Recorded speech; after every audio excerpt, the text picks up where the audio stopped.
I found out my best friend, 30F, of 20 years and boyfriend, 32M, of 3 years were having an affair when his phone lit up with her message while he was in the shower. Last night was amazing. Can't wait for more when she's gone next weekend. Turns out the we only slipped up once confession was actually a calculated 2-year betrayal that started just months after I introduced them, included secret vacations during my business trips, and was conducted partly in my own home while I was sleeping, all while she was planning her wedding to another man and making me her maid of honor. So, Reddit, here I am, 29F, 6 months into the most devastating betrayal of my life, trying to figure out how the two people I trusted most turned me into the unsuspecting clown in their love story. This all started at a dinner party I hosted back in November to celebrate Thomas's promotion. I'd spent the entire day cooking his favorite foods, bought an expensive bottle of whiskey as a gift, and invited our closest friends to celebrate. Rachel arrived early to help me set up, something she often did as my best friend since 7th grade. We'd been through everything together, awkward middle school years, high school drama, college roommates, and now adults with careers in the same city. She was the one who held me when my mom died 3 years ago, the shoulder I cried on through every heartbreak before Thomas. I'd never questioned her loyalty. Thomas and I had been together for just over 3 years. He was thoughtful, stable, and everything I thought I wanted. We'd recently started discussing moving in together, and I was quietly hoping for a proposal in the coming year. That night, he arrived home from work, kissed me on the cheek and went to shower before guests arrived. When his phone buzzed on the counter, I glanced over, not intending to snoop. But the name and preview were impossible to miss. Rachel, last night was amazing. Can't wait for more when she's gone next weekend. My hands trembled as I picked up the phone. Their conversation history had been deleted, but this new message sat there like a slap across my face. I remember standing there, wooden spoon in one hand, phone in the other, sauce burning on the stove as my entire world imploded. When Thomas emerged from the bathroom, towel around his waist, he found me sitting at the kitchen table, his phone placed deliberately in front of me. "Ellie? What's wrong?" he asked, water still dripping from his hair. I couldn't even speak. I just turned the phone toward him, screen still lit with her message. The color drained from his face. "I can explain," he stammered. "How long?" My voice was barely audible. He hesitated. "It was just once. Last night. We were both drunk after the company happy hour. It didn't mean anything." The doorbell rang. Rachel was back with the wine she'd gone to get. I walked to the door in a trance and opened it. She stood there, smiling brightly, bottles in hand. "Hey." I got red and white since I wasn't sure what everyone would. Her voice trailed off when she saw my face. Then she noticed Thomas standing behind me, still in his towel, looking stricken. "Get out," I whispered. "Ellie, please." Rachel's eyes filled with tears. "It was a mistake, we never meant." "Get out," I screamed, throwing the wooden spoon I was still clutching. It clattered against the wall beside her, leaving a streak of marinara like a bloodstain. The next hour was a blur. I called everyone to cancel dinner. I packed an overnight bag while Thomas pleaded and Rachel blew up my phone with texts. I drove to my brother Alex's apartment, hands shaking so badly I had to pull over twice. Alex, 33M, took one look at my face when I arrived and immediately went into protective older brother mode. "Who do I need to kill?" he asked, only half joking. When I told him what happened, he held me while I sobbed until there was nothing left. That night, as I lay on my brother's couch staring at the ceiling, the texts kept coming from both of them. "Thomas, please talk to me. It was a mistake. It meant nothing. I love you. Rachel, I'm so sorry. I hate myself for hurting you. Please let me explain." The next day, I turned off my phone and took a sick day from work. I couldn't face anyone. Alex brought me tea and toast that I couldn't eat and sat with me as I stared blankly at whatever was playing on Netflix. "What are you going to do?" he finally asked. "I don't know," I whispered. "How do you come back from this?" "You don't," Alex said gently. "You move forward." By day 3, I had to return to work. Makeup couldn't hide my puffy eyes and hollow expression. My coworker Jasmine, 28F, immediately noticed something was wrong and cornered me in the break room. "You look like hell," she said bluntly. "What happened?" I barely knew Jasmine beyond work conversations, but something about her straightforward approach broke through my numbness. Before I knew it, I was telling her everything, my voice breaking as I recounted finding the text. "Those motherfuckers," she hissed when I finished. "You know what you need? A plan." "A plan?" "Yes. This isn't just about heartbreak. It's about betrayal by the two people who were supposed to have your back. You don't just curl up and take that." For the first time in days, I felt something other than despair, a tiny spark of anger.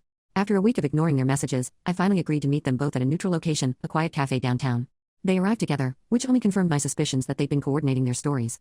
Rachel's eyes were puffy from crying, and Thomas looked like he hadn't slept in days. "Thank you for meeting us," Rachel began, reaching for my hand. I pulled away. "We wanted to tell you together that it was a one-time mistake," Thomas said, his voice cracking with rehearsed remorse. "We were drunk, it happened once, and we both regret it more than anything. We never meant to hurt you," Rachel added, tears streaming down her face. "Our friendship means everything to me, Ellie. And Thomas loves you so much." I sat there, listening to their carefully crafted explanation, watching them perform their guilt. A strange calm settled over me. "Are you in love with each other?" I asked. They both vehemently denied it. "No. Absolutely not." "Did you use protection?" Thomas flinched. "Yes, of course. How could you do this in my home? While I was planning to build a future with you?" I directed this at Thomas. "I made a terrible mistake," he replied, reaching for my hand. "But it's you I want to be with. Always." I turned to Rachel. "And what about Nathan? Does he know you cheated on him too?" Her face crumpled. Nathan, 31M, had proposed to her just 2 months ago. They were planning a spring wedding. I was supposed to be her maid of honor. "Please don't tell him," she whispered. "It would destroy him for no reason. It was one mistake that will never happen again." I stood up, gathering my coat. "I need time. Don't contact me." As I walked away, I heard Rachel call after me, "Ellie, please. 20 years of friendship has to count for something." I turned back. "It counted for nothing to you." At home, the apartment Thomas and I had been sharing for the last year, I started packing his things. As I was emptying his desk drawer, I found an old USB drive I didn't recognize. Curiosity got the better of me, and I plugged it into my laptop. It contained backup files from his previous phone, including photos and text message backups from the past 2 years. With shaking hands, I opened the text folder and found conversations with Rachel dating back 18 months. Not just sexting and planning their meetups, but long conversations about their feelings, their guilt, discussions about whether to end it or continue. In one thread from 6 months ago, Thomas had written, "Sometimes I think about leaving her for you." Rachel had replied, "We can't. It would destroy her, and Nathan would never forgive me. We need to end this." But they hadn't ended it. The messages continued, becoming more explicit. There were hotel receipts for weekends when I'd been away on business trips. Photos of them together in places I'd never been. And worst of all, messages coordinating meetups when I was asleep or in the shower. My hands shook as I scrolled through nearly 2 years of methodical betrayal. This wasn't a drunken mistake. This was a calculated affair conducted right under my nose by the 2 people I trusted most. I called Jasmine, barely able to speak through my tears. "I'm coming over," she said immediately. "Don't do anything until I get there." When she arrived, I showed her everything. Her face grew harder with each revelation. "Oh, honey," she said finally. "These people are monsters." "What do I do?" I asked, voice hollow. "First, you document everything," she said firmly. "Forward all these messages to yourself. Save the photos. Back up the backup. Then you get legal about this apartment situation, and then..." She paused, eyes narrowing. "Then you decide, do you want to just move on, or do you want them to face consequences?" That night, with Jasmine's help, I made copies of everything. I drafted a text to Thomas, "I know about the 2 years. Don't come home. Your things will be in storage by Friday." To Rachel, I sent, "Congratulations on your 2-year anniversary with Thomas. I hope it was worth our 20-year friendship. Don't contact me again." Then I blocked them both on everything. Thomas tried coming to the apartment the next day. I had already changed the locks. Our lease had only my name on it since Thomas had moved in later unofficially. He stood outside, banging on the door, begging me to talk to him. I sat silently in the bedroom until he finally left. Rachel sent email since I'd blocked her number. "Please let me explain. It wasn't what you think. We can work through this." I created a filter to send them directly to trash. I spent the next week in a daze, going through the motions at work, coming home to an apartment that no longer felt like mine, sleeping fitfully on the couch because the bed held too many memories. Alex checked on me daily, bringing food I barely touched. Jasmine came over with wine and helped me start packing up my own things. "You can't stay here," she insisted. "Too many ghosts." She was right. I started looking for a new place, somewhere smaller, somewhere untainted. I called my landlord and explained that I needed to break my lease due to personal circumstances. Thankfully, he was understanding and agreed to let me out with just 1 month's extra rent as penalty. 2 weeks after Discovery Day, I was clearing out the last of my things when I found a birthday card Rachel had given me last year. Inside, she'd written, "To my sister by choice, 20 years down, forever to go. So grateful for your friendship through thick and thin. Love you always." I sank to the floor, card clutched in my hands, and finally allowed myself to fully feel the magnitude of what I'd lost. Not just a boyfriend, but my best friend, my chosen sister, my history keeper. The person who knew all my stories, who was supposed to stand beside me at my wedding someday, who was meant to be Auntie Rachel to my future children. Gone, not taken by tragedy or distance, but by choice. Her choice. Made day after day for 2 years. That night, I did something I hadn't done since the discovery. I looked at Rachel's Instagram. There she was, posting as if nothing had happened. Pictures of her and Nathan looking happy, captions about wedding planning, a photo of her with our friend group, who hadn't yet heard what happened, all creating the illusion of a perfect life. The most recent post was from that morning, her and Nathan at a cake tasting, caption reading said yes to the cake. Hashtag bridal bliss, hashtag countdown begins, hashtag future. Mrs. Evans. Something hardened inside me. Rachel was going to sail through this, marry Nathan who had no idea she'd been cheating on him for 2 years, and preserve her image as the perfect fiancé and friend. Thomas would eventually find someone new, spin a story about our breakup that made him the good guy, and move on unscathed. And I was supposed to what? Silently lick my wounds while they rebuilt their lives on a foundation of lies? That night, I called Jasmine. "I don't want to just move on," I told her, my voice steadier than it had been in weeks. "I want them to face consequences." "That's my girl," she replied. "Let's make a plan." The next day, I called Alex and asked him to come over. I laid out everything I'd found in my emerging plan. His expression darkened as he looked through the evidence. "Are you sure about this?" he asked finally. "It's going to be messy. There's no coming back once you do this." "I'm already not coming back," I said. "They made sure of that. But I'm not going to let them rewrite history." With Alex and Jasmine's support, I began planning my response. Not just an emotional reaction, but a strategic one. I would need more evidence, more support, and perfect timing. The next day at work, I requested a transfer to our company's Seattle office, something I'd been offered 6 months ago but had declined because of Thomas and my life here. My boss was surprised but supportive, especially when I vaguely mentioned personal issues making a fresh start necessary. The transfer was approved for next month. That weekend, I signed a lease on a small but sunny apartment in Seattle, sight unseen except for a virtual tour. I began organizing my exit from this city that now felt haunted by betrayal. But before I left, I had one last thing to do. Rachel and Nathan's engagement party was scheduled for next month at an upscale restaurant downtown. The invitation was still on my fridge, a tasteful cream-colored card with gold lettering. Celebrate Rachel Stewart and Nathan Evans as they begin their journey to forever. Forever. Built on a foundation of lies. I took the invitation down and placed it in a folder with printouts of the text messages and photos I discovered. Then I sat at my kitchen counter and began drafting an email to Nathan. "Dear Nathan, there's something you need to know before you marry Rachel." I stared at those words for hours, unable to continue. Was I doing this out of justice or vengeance? Did Nathan deserve to know, or was I just spreading my pain? In the end, I saved the draft but didn't send it. Not yet. I needed to be absolutely certain of my motives. The next 3 weeks passed in a blur of packing, paperwork, and preparations for my move. I put most of my furniture in storage, donating what I didn't want to keep. Thomas's things were packed into boxes and dropped off at his brother's house when I knew he wouldn't be there. He continued to call from different numbers after I blocked his main one, leaving voicemails that evolved from desperate apologies to angry accusations. "You're being immature," his latest message said. "We need to talk about this like adults instead of you running away."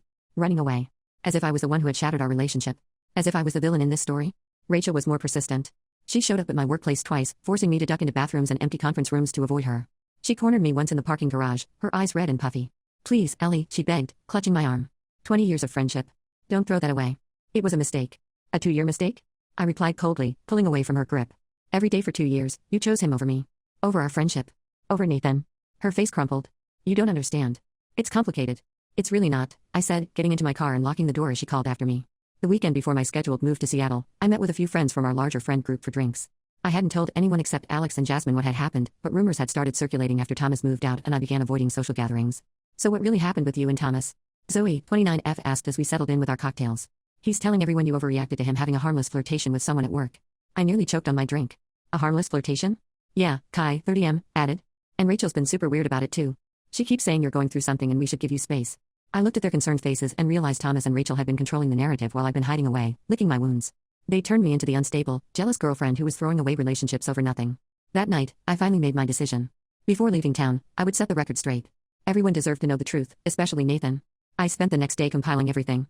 The text messages, the photos, the hotel receipts. I created a timeline of their affair, clinical and factual, with evidence for each entry. I wrote a clear, unemotional email to Nathan with all the attachments, scheduled to send the morning after the engagement party. And then I RSVP'd yes to the celebration I'd been planning to avoid. The night of the engagement party arrived warm and clear, perfect for the rooftop venue Rachel and Nathan had chosen. I dressed carefully in a red dress I knew I looked good in, nothing too flashy, but confident and put together. Jasmine had helped me with my hair and makeup, and for the first time in weeks, I recognized the woman in the mirror. "Are you sure about this?" Jasmine asked as she handed me my clutch, which contained a small USB drive. "No," I admitted. "But I'm doing it anyway." I arrived fashionably late, when the party was already in full swing. The rooftop had been transformed with twinkling lights, flower arrangements in Rachel's favorite colors, and a small stage where I assumed speeches would happen later. My heart pounded as I stepped out of the elevator, scanning the crowd for familiar faces. Alex arrived at my side immediately, having waited for my text. "You okay?" he murmured, handing me a glass of champagne. "As okay as I can be," I replied, taking a large sip. We made our way through the crowd. I greeted friends and acquaintances with practiced smiles, accepting their congratulations on my upcoming move as if it had been planned for positive reasons. From the corner of my eye, I saw Rachel spot me from across the roof. Her face went pale. She was at my side in seconds, her fingers digging into my arm as she pulled me toward a quiet corner. "What are you doing here?" she hissed. "Celebrating your engagement," I replied calmly. "Isn't that what tonight is for?" "Ellie, please," her voice was desperate. "Don't do this." "Not tonight." "Do what?" I asked innocently. "I'm just here to support my oldest friend on her special night." "Isn't that what a maid of honor is supposed to do?" "You know Nathan doesn't know," she whispered frantically. "If you ever cared about me at all." "If I ever cared about you?" I cut her off, my voice dangerously low. "I loved you like a sister for 20 years. I would have done anything for you. And you repaid that by sleeping with my boyfriend for 2 years." Her eyes filled with tears. "I made a terrible mistake. We both did. But it's over now, I swear. Thomas and I haven't spoken since that night. I love Nathan. Please don't ruin this for him." For a brief moment, I wavered. Nathan was a good guy. He didn't deserve to have his heart broken in public. But then I thought of Rachel's Instagram posts, her perfect life narrative, and how she and Thomas had been spinning stories about me behind my back. "You ruined this," I told her. "I'm just making sure everyone knows what really happened." Before she could respond, Nathan's voice came over the microphone, calling for everyone's attention. "If I could have everyone gather around for a few words," he announced. Rachel looked at me pleadingly once more before hurrying to join her fiancé. I melted back into the crowd, positioning myself near the small stage where Nathan stood beaming, his arm around Rachel's waist. "First, I want to thank everyone for coming tonight to celebrate with us," Nathan began. "When I met Rachel 3 years ago, I knew she was special. She's kind, loyal, and has the biggest heart of anyone I know." Beside me, Alex made a small choking sound, and I squeezed his hand to silence him. "We're so grateful for the love and support from all our friends and family," Nathan continued. "And now, Rachel's maid of honor and best friend since childhood would like to say a few words." "Ellie?" My heart stopped. Rachel's eyes went wide with panic as the crowd turned to look for me. This wasn't part of my plan. I hadn't prepared for this. But as people began to murmur in part to clear a path for me to the stage, something inside me shifted. This was the moment I'd been working toward, handed to me on a silver platter. I walked slowly to the stage, passing my clutch to Alex with a meaningful look. He nodded slightly, understanding what I needed him to do. As I climbed the 2 steps to the platform, Rachel grabbed my hand. "Please, Ellie," she whispered, "not like this." I gently removed her fingers from my wrist and took the microphone from Nathan, who was smiling encouragingly, completely unaware of what was about to happen. "Thank you, Nathan," I began, my voice steady despite my racing heart. "For those who don't know me, I'm Ellie. Rachel's best friend since we were 12 years old." I paused, looking out at the sea of familiar faces. At least, that's who I was until 6 weeks ago. A confused silence fell over the crowd. Rachel was shaking her head minutely, her face drained of color. Nathan looked between us, frowning slightly. I had a whole speech prepared for tonight, I continued. About how Rachel and I grew up together, how we've been there for each other through everything, how much I love her and wish her and Nathan every happiness. I turned to look directly at Nathan. But I can't give that speech. Because 6 weeks ago, I discovered that Rachel and my boyfriend Thomas had been having an affair for the past 2 years. Gasps rippled through the crowd. Nathan's smile froze on his face. At first, they told me it was just one drunken mistake, I said, my voice growing stronger. But then I found evidence of hotel stays, secret meetups, thousands of text messages, a deliberate, ongoing betrayal conducted right under my nose by the 2 people I trusted most. Rachel was openly crying now, grabbing for the microphone. I stepped away from her. I'm not here to cause a scene, I said, though clearly I was. But I am here to tell the truth. Because while I've been painted as the jealous ex-girlfriend who overreacted to a harmless flirtation, Rachel has been planning her wedding to a man who deserves to know who he's really marrying. I turned back to Nathan, whose face had gone from shocked to devastated. I'm so sorry, Nathan. But I wish someone had told me the truth before I wasted 3 years with Thomas. Alex appeared at the side of the stage, connecting the USB drive to the laptop that was hooked up to a projector for the evening's photo slideshow. Before anyone could stop him, the screen behind me lit up with the damning evidence, screenshots of texts, photos, hotel receipts, all carefully edited to show only what was necessary without being gratuitously hurtful. I'm moving to Seattle tomorrow, I concluded as the murmurs in the crowd grew louder. So I won't be at the wedding. I just thought everyone should know why. I handed the microphone back to a shell-shocked Nathan and walked off the stage. The crowd parted for me like the Red Sea as I headed for the exit. Behind me, chaos erupted. I could hear Rachel sobbing, Nathan's angry voice demanding answers, friends exclaiming in shock. At the elevator, I turned back one last time. Through the crowd, I caught Rachel's eye. She stood alone in the middle of the rooftop, abandoned by Nathan, watching me leave. For a brief moment, I felt the pang of regret for the friendship we'd once had, for the love that had turned so toxic. Then the elevator doors closed, and it was over. The next morning, I loaded the last of my boxes into my car and headed west toward Seattle, toward a new beginning. As the city I'd called home for the last 8 years faded in my rearview mirror, I felt a weight lifting from my shoulders. I'd done what I needed to do. Now it was time to focus on healing. First update. Thank you all for the overwhelming response to my post. I never expected it to blow up like this, and reading through your comments has been both healing and eye-opening. To answer the most common question, no, I don't regret what I did at the engagement party. I do sometimes question my methods, but not my decision to bring the truth to light. It's been 2 months since I moved to Seattle, and I wanted to update you on what's happened since that night on the rooftop. First, the fallout was even more dramatic than I expected. Nathan called off the engagement that night, obviously. According to mutual friends, he moved out of their apartment the next day. Rachel tried contacting me dozens of times in the weeks that followed, calls from new numbers, emails, even a handwritten letter forwarded by Alex. I didn't respond to any of them. Thomas also continued his attempts to contact me, his messages swinging wildly between apologetic and accusatory. You've ruined everything, read one particularly bitter text. I hope your revenge was worth destroying so many lives. The irony of him accusing me of destruction wasn't lost on me. About a month after I moved, I received an unexpected email from Nathan. He thanked me for telling him the truth, painful as it was, and explained that after the initial shock wore off, he'd done some digging of his own and discovered even more lies Rachel had told him throughout their relationship. I'm still processing everything, he wrote, but I wanted you to know that while that night was the worst of my life, you did the right thing. I'd rather know the truth than live in ignorance. His email brought me to tears, the first I'd cried since the night of the engagement party. It was validation I hadn't realized I needed. Seattle has been good for me. My new job keeps me busy, and the city's constant rain matches my mood most days, but in a comforting way. I've been seeing a therapist weekly, working through the trust issues this whole ordeal has left me with. It's a slow process, but I'm making progress. Last week, I was unpacking the last of my boxes when I found an old photo album Rachel had made for my 25th birthday. It contained pictures from our entire friendship, awkward preteens with braces, high school graduation, college road trips, my mother's funeral where she stood stoically beside me. I sat on my new apartment floor and flipped through it, trying to reconcile the person who had created this thoughtful gift with the woman who had betrayed me so completely. My therapist says grief isn't linear, and I'm grieving not just the loss of my romantic relationship, but the loss of my oldest friendship. Some days are harder than others. The strangest development came 3 weeks ago when I received a package from Rachel's mother, Susan. Inside was a small jewelry box that had belonged to my mom, which I'd given to Rachel for safekeeping during a move years ago and had completely forgotten about. Susan included a brief note. Ellie, Rachel told me everything. While I cannot condone how you chose to expose the affair, I understand your pain and anger. I raised my daughter better than this, and I am deeply disappointed in her choices. She asked me to return this to you. Take care of yourself. With love, Susan. Finding that box was like reconnecting with a piece of my mother. Inside were her favorite earrings, a delicate pearl necklace she'd worn on her wedding day, and a ring my father had given her on their 10th anniversary. I thought these items were lost forever, another casualty of Rachel's betrayal. Having them back felt like a small miracle. As for our mutual friends, the group has splintered as expected. Some took Rachel's side, believing her tear-filled explanation that she'd made one terrible mistake and I'd overreacted with public humiliation. Others reached out to support me, appalled by the extent of the deception. Most have stayed neutral, uncomfortable with the mess of it all. Jasmine has remained my rock through everything, texting daily and planning to visit next month. Alex calls every Sunday, checking in and making me laugh with his terrible jokes. I'm slowly building a new social circle here in Seattle as well, colleagues who invite me to happy hours, a neighbor who runs at the same time I do each morning, a book club I joined at the local library. Last weekend, something unexpected happened. I was at a coffee shop working on my laptop when a guy spilled his drink at the table next to mine, narrowly missing my computer but soaking my notebook. He was mortified, insisting on buying me a new drink and offering to replace my notebook. We ended up talking for over an hour. His name is Daniel, 34M, he's an architect who just moved here from Chicago, and he made me laugh for the first time in months. He asked for my number, and I surprised myself by giving it to him. I'm not ready to date yet, the trust issues are still too raw, but it was nice to feel that spark of possibility again, to be reminded that Thomas wasn't the last man I'd ever be attracted to. Yesterday, I received another email from Thomas. Unlike his previous messages, this one was calm and seemed genuinely remorseful. Ellie, I've been in therapy since you left. I'm not telling you this to win you back, I know that's impossible after what I did. But I want you to know I'm working to understand why I betrayed someone I truly loved. It wasn't your fault.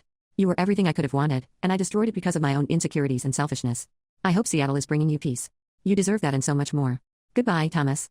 I didn't reply, but I didn't delete it either. There was something final about that message, a period at the end of our story rather than another desperate attempt to rewrite it. This morning, I woke up early and went for a long walk along the waterfront. The sun was breaking through the clouds, casting golden light across the Puget Sound. For the first time since Discovery Day, I felt genuinely hopeful about my future. Not happy yet, but peaceful. Like I might eventually be okay. So that's where things stand 2 months later. I'm taking it one day at a time, rebuilding my life piece by piece. The betrayal still stings, but it no longer defines every waking moment. I'm sleeping through the night again. I'm eating regular meals. I'm making plans for the future. And to answer the question in my original post, no, I don't think I'm the asshole. Was I messy and dramatic in how I handled things? Absolutely. Could I have found a more private way to tell Nathan? Probably. But after 2 years of being made a fool of by the people closest to me, after weeks of them controlling the narrative and painting me as unstable, I needed to reclaim my story. And I don't regret it.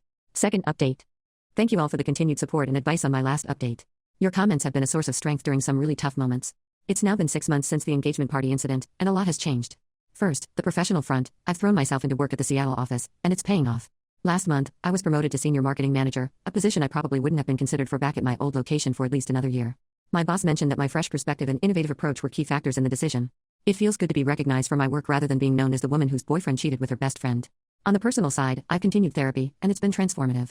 My therapist helped me realize that part of what made Rachel's betrayal so devastating was that she had become my emotional crutch after my mom died. I'd placed an unhealthy amount of my identity and security in both my relationship with Thomas and my friendship with Rachel. Learning to stand completely on my own has been challenging but empowering. I've been receiving concerning updates from back home. According to Jasmine, who still lives there and keeps me in the loop, Rachel has been spiraling. She lost her job, apparently she had a complete breakdown during a client meeting, moved back in with her parents, and has been posting increasingly concerning things on social media. Part of me feels vindicated, consequences finally catching up to her, but another part feels a strange, unwanted compassion. 20 years of friendship doesn't just disappear, even after the worst betrayal.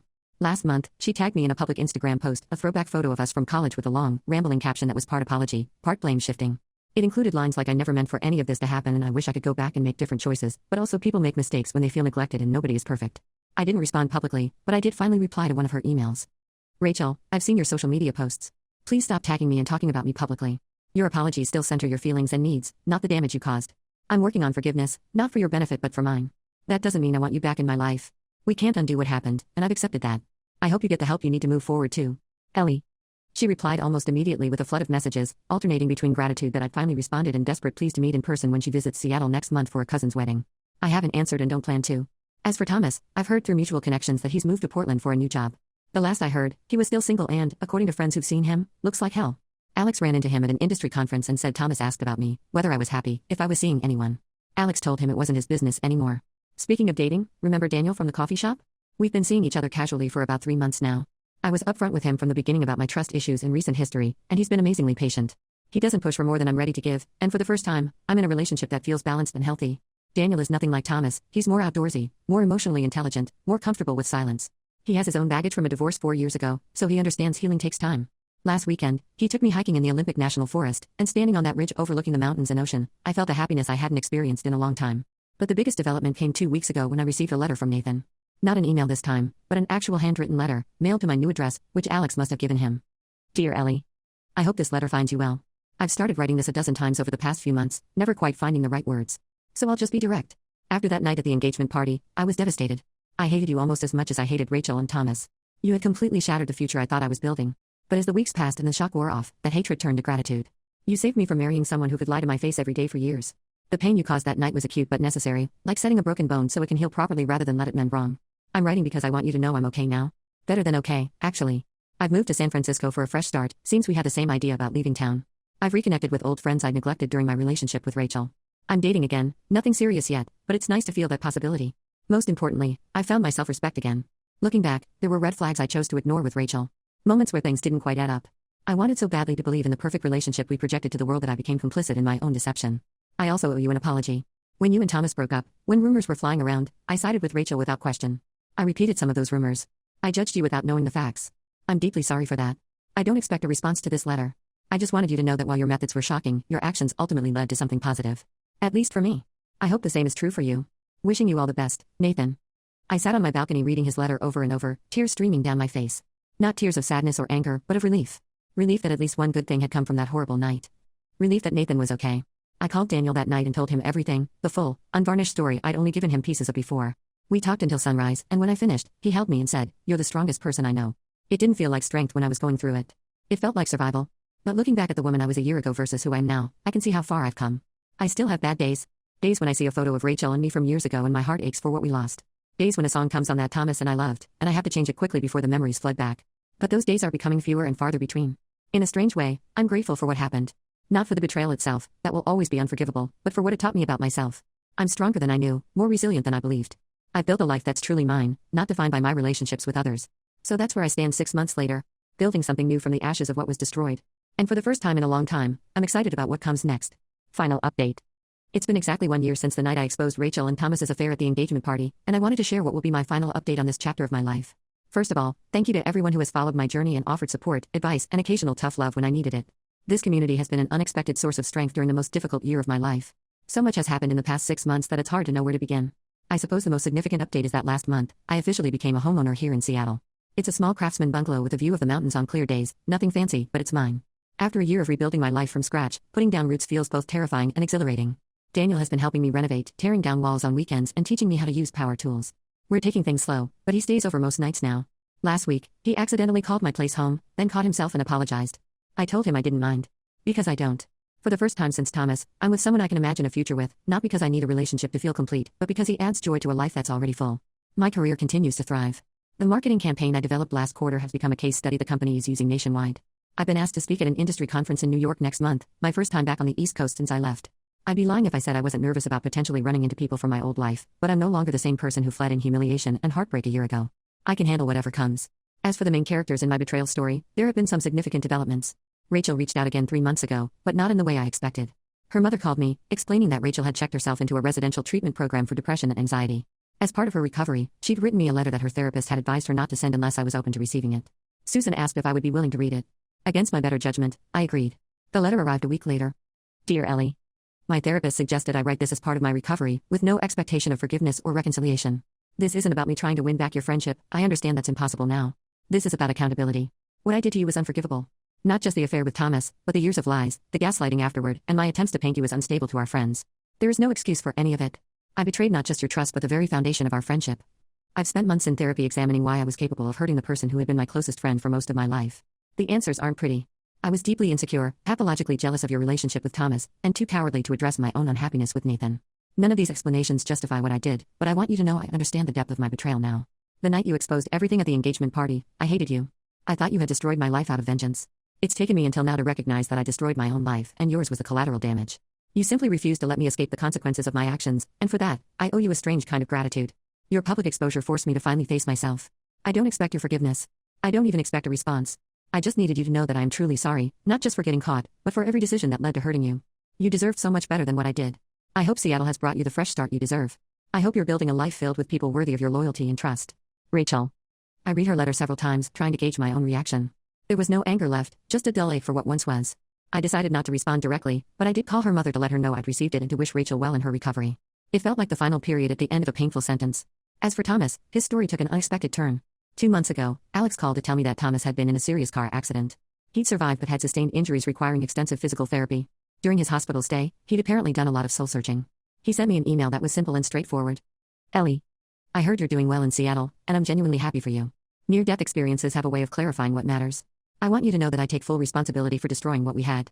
The affair with Rachel wasn't about you or any failing on your part, it was about my own selfishness and inability to appreciate what was right in front of me. I'm not asking for forgiveness or for you to respond. I just wanted to finally give you the honest apology you always deserved. Thomas. Unlike a year ago, this email didn't leave me shaking or in tears. I felt a calm sense of closure, the final piece of a puzzle I hadn't realized was still missing. I replied with just 2 words, thank you. Last week, something extraordinary happened. I was in a coffee shop downtown when I spotted Nathan across the room. He was in Seattle for business, he explained when we awkwardly ran into each other while waiting for our orders. We ended up sitting together for over an hour, talking like old friends rather than people connected by betrayal. He's engaged again, to a woman he met in San Francisco. He seemed genuinely happy, the shadow that had hung over him at the engagement party long gone. Before we parted ways, he hugged me and whispered, thank you for saving me from making the biggest mistake of my life. Walking home afterward, I realized I felt no residual pain, no reopening of old wounds, just happiness for Nathan and a sense of peace about the past. This weekend, Danielle and I joined Jasmine and her new boyfriend, who moved to Seattle last month, for a hike at Mount Rainier. Standing on the trail overlooking the valley below, Daniel wrapped his arms around me from behind and asked quietly, "Do you ever miss your old life?" I thought about it seriously before answering. "No," I said finally. "I miss who I thought certain people were. I miss the innocence of believing I could trust completely without question. But this life, the real one I built after everything fell apart, this is better. It's authentic." Later that night, as Daniel slept beside me, I found myself scrolling through my phone's photo gallery. I still have pictures from before, memories with Rachel spanning 2 decades, snapshots with Thomas from what I thought were happy times. I've never been able to delete them, as if erasing the images would somehow erase parts of my own history. But looking at them now, I felt something shift inside me. Those pictures no longer represented loss or betrayal. They were simply artifacts from another life, one that had shaped me but no longer defined me. A year ago, I stood in the wreckage of everything I thought was certain, convinced I would never feel whole again. Today, I realize that breaking apart was necessary for rebuilding something stronger. The cracks are still there if you look closely, trust doesn't come as easily, friendships develop more slowly, vulnerability remains frightening. But like the Japanese art of kintsugi, where broken pottery is mended with gold, those very cracks have become the strongest, most beautiful parts of who I am now. So, to answer the question I asked a year ago, no, I don't think I was the asshole for exposing the affair at the engagement party. It wasn't pretty or dignified, but it was honest. And after years of living in a beautiful lie, the ugly truth was exactly what everyone needed. This will be my final update. Not because the story is over, life continues to unfold in unexpected ways, but because this chapter has reached its conclusion. The betrayal that once consumed my every waking thought is now just one event in a much larger narrative. To anyone reading this who might be in the depths of their own betrayal story, it gets better. Not quickly, not easily, but gradually, and then suddenly, you realize you're no longer defined by what was done to you but by how you chose to rise afterward. Thank you, Reddit, for witnessing my journey from brokenness to becoming whole again, not in spite of what happened, but because of how I responded to it. Signing off one last time, Ellie.